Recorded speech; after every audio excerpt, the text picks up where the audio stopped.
Thank you for joining me on the Boise Art Scene podcast. My name's Morgan McCullum. I'm here with Candy Canning with the Catalyst Arts Collaborative, here to talk a little bit about what goes on here and about yourself. Welcome. Awesome. Thanks for having me, Morgan. Can you tell me a little bit about what Catalyst Arts Collaborative is? It's always, I'm not really good at the elevator pitch because we do so many things here, but Sure. Basically we're here to support artists, to engage the community in the arts, and to fill in any gaps that are missing. So we do a wide range of things, from employing artists to teach classes and giving them a fair deal so they're actually making a decent living, to we have a mentorship program, we have after school classes for kids, and we kind of partner with a lot of different organizations. So we love to do collaborations and create space for people who need it. So things like programs for teens who otherwise wouldn't have that kind of support. So Sure. yeah, we do a lot of things. Awesome. You also have a gift shop here in the front. Tell me a little bit about what's in here. Yeah, so our gift shop right now is a collaborative, kind of separate from the rest of the space, but also integrated, if that makes sense. Sure. There's about 25 artists in here right now, and we're hoping to double that eventually. But it's all local artists and makers, and I would say most of the people who are represented here are somehow involved with the CAT, whether they are teachers or volunteers. And then there are a few people who have just are here as an artist in the shop, which is fine. Oh, that's awesome. Yeah. Where are you located? How can people find Catalyst? So we just moved about 6 months ago. We are now on West Ustick in Boise, 6427 West Ustick. We're kind of between Cole and Curtis, just up on top of the bench right there, kind of over Garden City, sort of. Yeah, a nice little shop. But if you look for the blue neon lights in the window, that's how you'll find us. Yeah, you know, I put it into, I don't know if it was Apple Maps or Google Maps, but one of the maps, and it took me right here. I mean, it had me turn in the parking lot, and then it had me turn when I got into the parking lot. And I was like, I was kind of looking, I was like, where is it? And then I saw, but yeah, so if you want to find it on your phone, I bet you can. Take you right here. Awesome. So tell me a little bit about kind of the history of CAT here, and how you came to be, how you started this, and. Oof, okay. Well, I guess Catalyst has become my latest medium. I guess people have become my latest medium as an artist. About 26 years ago, I took a college class and we had to come up with a business proposal. It was like a speech class. And my business proposal was this kind of cool little art space that could be transformed from a bunch of small spaces to bigger spaces. And I kind of had this very vague idea of this place where kids and seniors could be kind of making art next to each other and feeding off of each other, that kind of lack of inhibition that kids have. And then how, as we are adults, you know, we tend to get so critical.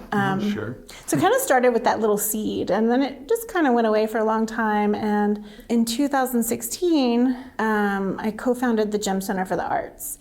And so our original idea was, you know, we did all kinds of surveys in the city and talked to artists for about a year, trying to plan what we wanted to do. And so most of the vision for the Gem was my vision of this kind of space for artists that we could use and learn and grow and encourage each other and just kind of be very supportive. And things happen the way they happen, and things are derailed and don't always work out the way that we plan. I ended up leaving the Gem shortly after we opened, and I was teaching art education at BSU and just kind of doing my thing. And I happened to find out that the Gem had gotten sold, and got in touch with him, the new owner, and he found out who I was and was like, oh my gosh, we need you back. And so I kind of turned in my resignation at BSU and went back to the Gem. And I knew immediately that I that I still wanted this, that this vision, it kind of just woke up again in me. And I knew I had to do it a little bit differently. So I immediately negotiated, I'll do this for you, but I need a classroom space. And so we started in the basement in a 400 square foot tiny room. And we had our classes there and would cram our figure drawing students in there, and then grew from there. So about 6 months later, that room became our clay studio, and we opened a 600 square foot classroom on the second floor of that building. And then a few months later, we just found that we needed more space, and we wanted to be together, and we wanted to have this gift shop, and we wanted to grow. And so we spent about 9 months trying to find a space until we landed here.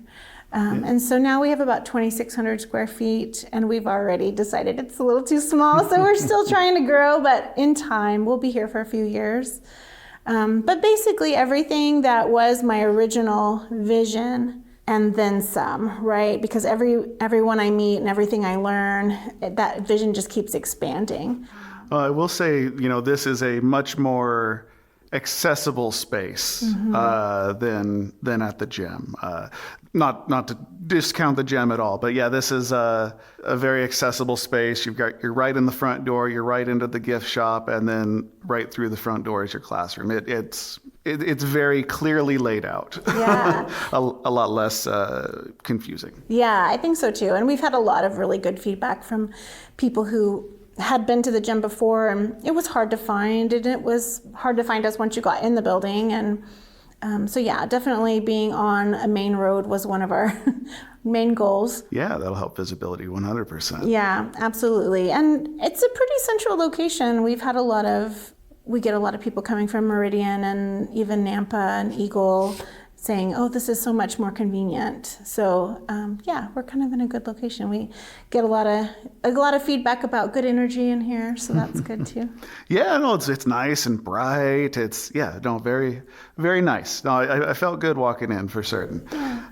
So can you tell me a little bit about what kind of stuff goes on here? So, I mean, you mentioned that you wanted it to be an all ages kind of thing. What kind of stuff do you have? What classes? Yeah, so we have all kinds of things. We have drop-in classes. We kind of say all ages and all stages. So we have drop-in classes for kids and adults. We have a full clay studio, a classroom where we teach anything from watercolor and acrylic painting to macrame and weaving and printmaking. We have advanced classes for artists, like finishing paintings, which is more of a critique class, so you can come in and really get fine-tuned on what it is you're doing, even if you're an established artist. Our most popular things are probably figure drawing. We've been hosting figure drawing for years and years and years. It started at my house, and figure drawing, figure painting, and like I said, we have a full clay studio. So we have classes that are one-offs. We have courses that are weeks long, and then we also do special groups. So we have field trips come through. Like we've had 60 kids come in at once to do Empty Bowl project. Yeah, so homeschool groups and after-school classes and cancer survivor groups and Girl Scouts and you name it. We like to cater to different groups, and you just kind of give us a call and we'll set something up for you. Yeah, so how does an artist or something like that get involved with Catalyst? There's so many ways to get involved. Generally, it starts by just coming in or sending an email and like, hey, this is who I am and what I'm kind of interested in. And then usually I sit down with whoever that is and we have a conversation. And it's usually kind of just getting to know each other. I like to ask a lot of questions about who they are and their skills and what they're interested in, and also what they're interested in learning. We're not about come and bring what you can bring for us. We're really about that symbiotic relationship of come and learn from us, but like give what you can and take what you need. And well, it's in the name, right? The collaborative, right? Yeah, so yeah. Absolutely. So we We have a lot of volunteers who are behind the scenes, and some people might just help out once or twice a year with specific things, but other people come in every week and do tasks, anything from like working in the gift shop to fixing things or admin things. We have a lot of volunteer opportunities. We do a lot here. So, but basically just coming in and talking to me, and then usually somewhere in the conversation, things start to come together and I'll say, oh, you would be perfect for this. And then once I kind of explain what that role might be, oftentimes that's kind of where they end up, because we've kind of made a good match there. Have people been showing up at the new space? Have they been, coming in and at the same rate that they were at the gym? Oh, I think that we're so much more accessible now. People come in constantly, like just all kinds of artists that we've known and never gotten to meet. Like Fred Choate's been coming in. He lives just around the corner, and all kinds of people that I meet. And I think definitely it feels more welcoming. At the other place I wasn't always there. There wasn't a space for me to work while there was a class going on. And now here, sure, we have an office and we have a kitchen and we have our own bathroom, and like those little things that really make a difference when you're trying to run an organization.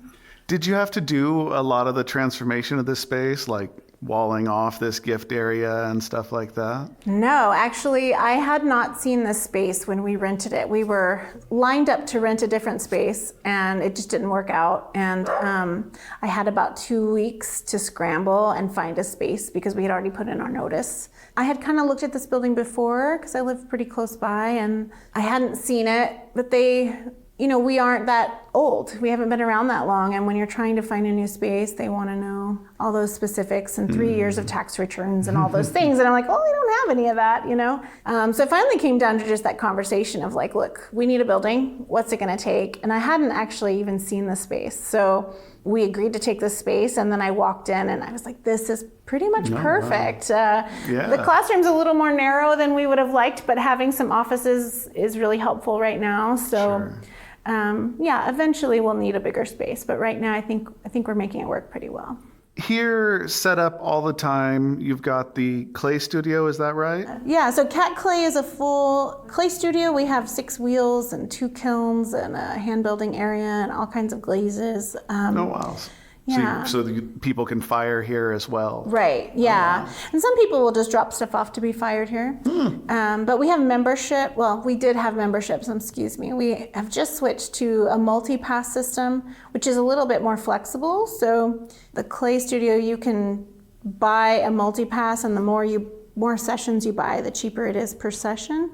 Okay. But they're good for 2 years, and then you can share them, so you can bring whoever you want, and it all includes, those are 2-hour sessions you would book, and then you come in and there's an instructor, and you tell them if you want instruction or not, and if you kind of know what you're doing, they'll just let you loose on the wheel or whatever you need to do. And we sell the clay here, so oh wow, those passes, they include everything but clay, and we sell clay, so you don't have to go anywhere else. So a beginner or an experienced person could benefit from coming in here. In one of my recent interviews, talking about Kayla Morgan, Lala's Fresh Pots, and how before she had a space, she was throwing clay in her bathroom, because that was where she could contain that mess. And so for somebody that might be in a similar situation, it might be nice for them to be able to come here for a couple of hours. Yeah, it's pretty great. And with that multi-pass, it comes down to like $20, $21, something like that for a session, which is great. We try to keep everything really affordable and accessible. And then we have scholarship programs. So it's called the Art Start Fund. So a lot of our work in the shop even benefits the Art Start Fund. So we try to make scholarships available to anybody who otherwise wouldn't be able to afford these classes. So that's helpful. But in the regular classroom, we have printmaking and, like I said, fiber arts and acrylics and watercolors and oils and alcohol inks and collage, and I could go on and on. Lots of mediums. So do you have a press, or is it more of a hand print making type of thing? We're doing everything by hand, just the old school way right now. But one of our members, Casey Gurr, is going to try to bring in, he's got a really old press that he wants to bring in that we can work on. He said it's a little tricky, but we're hoping to get that up soon. And that's definitely a wish list item that we have in our vision for sure. Having a big press that we can make more prints with. One of the early artists that I interviewed was Carl LeClaire, and he had a press that he had purchased from BSU as a surplus item, you know. And I think he's the only printmaker I've interviewed who actually had a proper press. Tom Kalos is one that I've interviewed who does a hand process for making his prints from the lino cuts. Yeah, and his are huge. He's got big prints too. Yeah, that's fabulous. Yeah, I know Wendy Blick and stuff has a couple of, at least 2 presses, which are really beautiful. I mean, I see a lot of lino cut and, I mean, all sorts of mediums and, I mean, ceramics, everything around. So, yeah. I mean, you've definitely got a lot of representation here. Yeah. So can you tell me a little bit about the events that you've got coming up? Like you mentioned, we've got Art and Roses. When is that going to be? What else do you have happening here? What's happening? Yeah, so much. Gosh, I don't have my calendar in front of me, but let's see what I can remember. So we recently were kind of gifted Art and Roses, which has been going on. This is our 33rd year.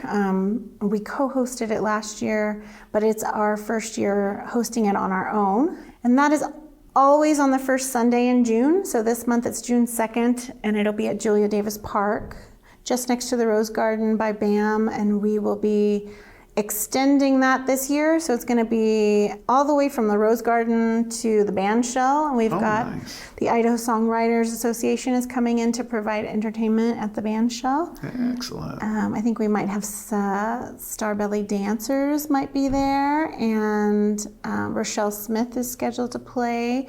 We'll also have figure drawing. We usually bring that out in our wheels so people can play with the wheels and do some throwing. Yeah, we'll have kids activities. We're talking to Boise Arts and History to see if they might want to get involved. But yeah, we're really trying to grow that event. I think last year we had about 70 vendors, and this year we'll have over 100 artists. And it's the difference between, you know, Art and Roses and kind of any other event in Boise really is it's long-standing. It's only original works and fine artists that are local. So that kind of makes it a little bit different. So. Yeah, that can be hard to find at some of the events. Yeah, so we have a pretty good following of people who they know to expect high quality work, and they come back year after year to buy from their favorite artists. But we've added so many new artists, which is really great to see. And when is it going to be again? It's June 2nd, and it'll be 10 to 5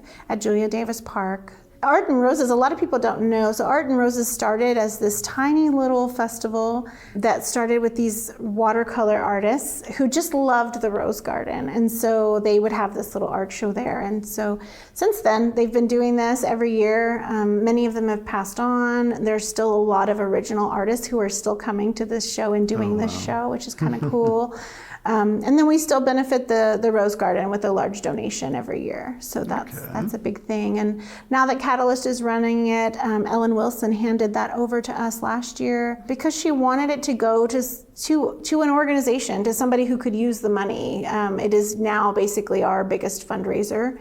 And a lot of that money goes for our own operating costs and to help with our Art Start Fund as well. If people want to help Catalyst keep going and stuff like that, is there a way, what's the best way to support it? Is it through coming into the gift shop? Is it through donating to your, I don't know if people can donate. What's the best way to support Catalyst?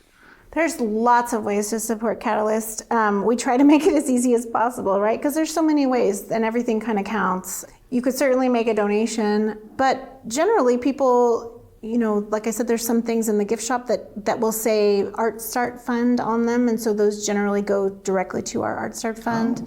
You could volunteer. You could donate books to our art library or donate supplies. Tell your friends. Tell people about us. That's probably the easiest and the biggest thing that we need right now is just word of mouth. Like, we need people to know we're here. Yeah. We're starting to get that kind of inundation of people, which is fabulous, but it needs to grow more so that we can really thrive. We've been hiring people left and right, which is so strange for me as a struggling artist my whole life, to be able to hire other people to run this, because we are growing. But we definitely need more volunteers, especially, something like Art and Roses. We are going to need probably 50 volunteers that day easily. Mainly because we want to make it easier on those artists who are coming. I think a lot of us have done shows before and we're used to that, like, okay, it's gonna be a 14-hour day, we're gonna have to lug all of our stuff across this park, and who knows how far we'll be parking from that area. So we're trying to make it really easy, especially because we have a lot of older people who are participating in the event. So our hope is to have enough volunteers that we can help them unload, get their stuff to their booth, get their cars moved so that they can bring in the next vendors. All of those make that a nice, smooth transition. But really supporting them. I mean, we're really about supporting artists. So whether that's carrying their stuff to their booth or encouraging them with a mentorship program, we just do a lot of things. And I think so many people get connected here, and we say we're about community, and we really are. We do a lot of team building events, like we have Cats Giving together, and we played this ridiculous game of charades every year afterwards, and we do monthly outings together. Like this month we're going to go to the zoo and do some sketching and then go out to dinner. We also do open studio days for just the cat team. So anybody who's involved, that's volunteers, models, teachers, our biggest supporters, we invite them too. So most of these events we're inviting 120 people, and the 20 or 30 who can make it show up. But what's really cool is you're meeting new people, you're getting to know people, and you're connecting, you're making connections. And there's so many people here who, it's really great. Like Nicole, who is our admin assistant, who I met her at a Spark Night, which is one of our events that is basically, we pull a word out of a hat, and the next month you come with something you've made based on that word, and it can be anything. Okay. So we've got anything from drawings and paintings and poems to cake. We have a baker who comes every month, and he makes something based on the Spark word, which is great. Wow. Oh, that's very interesting. So just a spark of creativity. Yeah, it's a lot of fun. And that's just a free event that we do every month, again, trying to encourage you to create whatever that is. And it's all levels. You don't have to be a fine artist. You don't have to be experienced. You can just come and dabble in whatever it is you feel comfortable in. Yeah, I know with, myself and plenty of artists that I've spoken with, having a prompt that you don't have to come up with. Sometimes just coming up with the idea is a lot. It can be too much. So having somebody provide you that spark or that prompt is awesome. Yeah, and you end up creating something that you maybe never would have created before. It's interesting to see also how 20 people interpret the same word and how different we can all approach the same subject. It's kind of interesting. Is there anything else exciting on the horizon? Nothing I can talk about yet. We have another big event that we're hoping to do in the fall, but we aren't sure if we'll be able to do it at this location yet. So we're waiting. It's okay. We got to go through all the safety. Is it going to be safe things? Sure. It's been 6 months since we moved, and we've kind of had I've had my nose stuck in spreadsheets for months. So now that we're kind of coming out of that and getting settled in, we're hoping to start planning more events and start having maybe even musicians come in and poetry nights. And it's just trying to find more time on the schedule because our calendar is pretty booked. We have probably 20 to 30, maybe more classes every week. So we're pretty busy here. Is there a calendar online or Facebook or anything where people can find what events you have upcoming?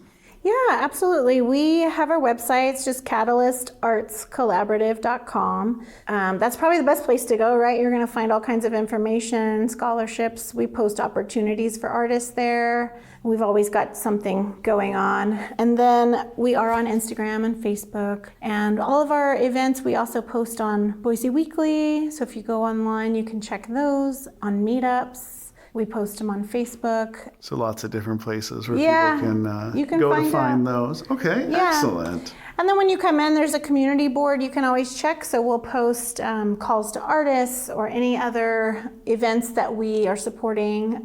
We try to spread the word. So if you're an artist, you've got an event, we love cross promotion and lifting each other up. So we're happy to do that for each other. Excellent. Well, is there anything that you wanted to talk about that I haven't brought up? I don't think so. I think just tell everybody about us.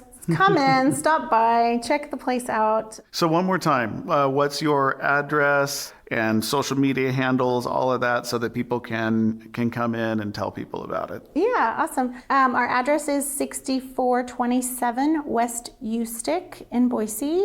Website would be catalystartscollaborative.com. You could reach us at catalystartscollaborative@gmail.com. And then socials, again, Catalyst Arts Collaborative. We're trying to keep it all real uniform and that's smart. easy. Yeah. When I was talking with Danny Avery, he was very similar. He was trying to keep all the handles the same. I try to keep everything as Boise Art Scene. It makes it simple for everybody in the long run. It really does. Yeah, Danny's one of our volunteers and artists who comes in for figure drawing pretty regularly. It's fun to see too when people mention people and we're like, oh yeah, they're kind of part of the CAT. We probably have, I don't know, close to, I would say about 150 people who are involved with Catalyst in some way. So wow. It's kind of cool to see just how many people show up. And then a lot of times people will come in for a class and then the next thing you know, they're like, I want to volunteer here. This place is great. Like, I want to be here more. And I mentioned Nicole earlier, our admin assistant, just every day she just says, I love my job. Oh, I love my job. My job's so fun. I love my job. And I think a lot of people you really do enjoy being here. We really are supportive and we're professional, but we're like human, Oh, you've always been very wonderful to be around. You've got a very bright energy about you. You make it very pleasant. So thanks, Morgan. I appreciate that. Yeah, I've always tried to be. I have my dark side too. Doesn't everybody? So. Yeah, for sure. Well, thank you very much, Candy Canning with Catalyst Arts Collaborative, for joining me on the Boise Art Scene podcast. I'm Morgan McCullum. You can find more on BoiseArtScene.com, and all the social medias are Boise Art Scene as well. Instagram, Facebook. Thank you. Have a great one.